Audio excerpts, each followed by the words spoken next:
اعوذ باللہ من الشیطان الرجیم بسم اللہ الرحمن الرحیم السلام علیکم ورحمۃ اللہ وبرکاتہ۔ آپ تمام احباب کو عرفان القرآن کورس کی آج کی اس خوبصورت نشست میں خوش آمدید کہتا ہوں۔ جتنے احباب دور و نزدیک سے اور ملک کے طول و عرض سے اس عظیم الشان کورس میں شامل ہیں، ان تمام احباب کا تہ دل سے شکریہ ادا کرتا ہوں اور خوش آمدید کہتا ہوں۔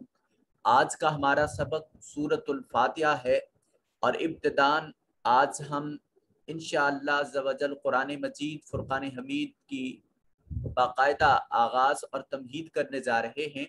دعا کرتا ہوں پروردگار عالم ہم سب کو قرآن مجید کے نور سے ہمارے قلوب و اذہان کو معطر فرمائے۔ اللہ کریم ہمیں زیادہ سے زیادہ قرآن مجید کی تلاوت کی توفیق نصیب فرمائے۔ پروردگار عالم قرآن مجید کے احکامات کو سمجھنے اور اس پر عمل کرنے کی توفیق نصیب فرمائے۔ ہمارے آج کے سیشن کا سب سے پہلا حصہ جو ہے وہ تعارف تجوید ہے۔ آج سے ہمارا باقاعدہ سلیبس کا آغاز ہو رہا ہے۔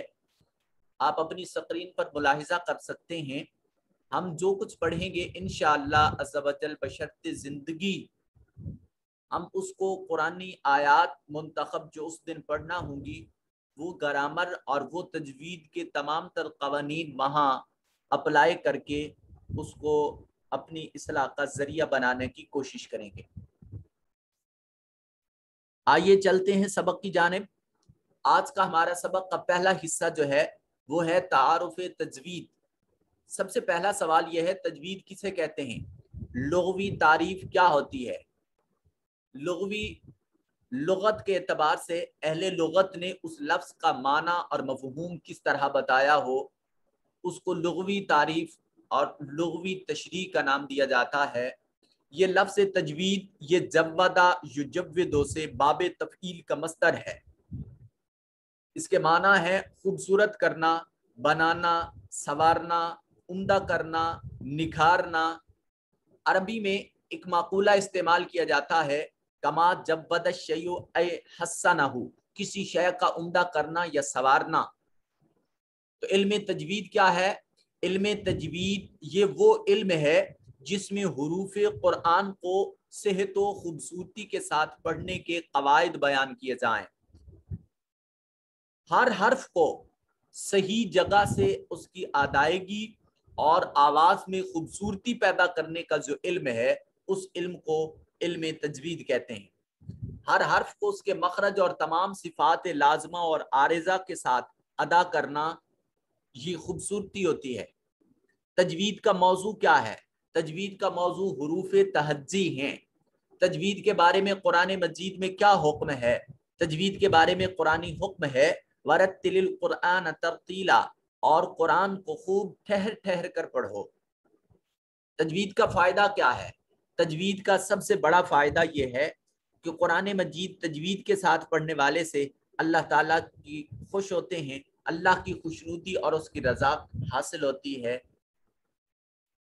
تاجدار کائنات صلی اللہ علیہ وسلم ارشاد فرماتے ہیں، اقرؤ القرآن بلحون العربی واصواتہا، قرآن مجید کو عربی لب و لہجہ میں پڑھے، اور قرآن کہہ رہا ہے قرآن مجید کو ٹھہر ٹھہر کر پڑھو، اطمینان اور سکون کے ساتھ پڑھو۔